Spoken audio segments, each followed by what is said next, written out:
Salut, bienvenue sur la chaîne Médecin Geek. Aujourd'hui, c'est le mage qui prend la parole en partenariat avec Internet sans crainte à l'occasion du Safer Internet Day. Parlons d'un sujet que beaucoup de joueurs connaissent, le sommeil et les nuits qui finissent un peu trop tard devant l'écran. Dormir n'est pas une perte de temps.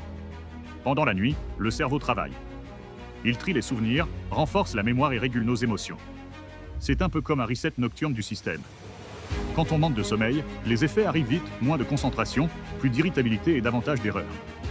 Chez les adolescents, c'est encore plus important.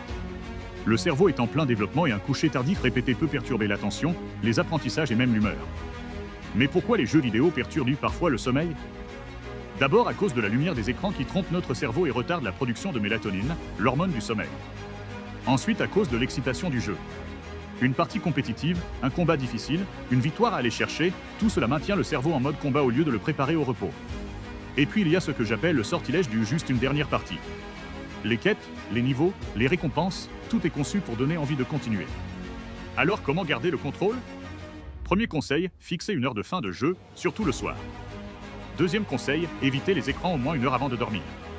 Troisième conseil, privilégier des activités calmes avant le coucher, lecture, musique, discussion.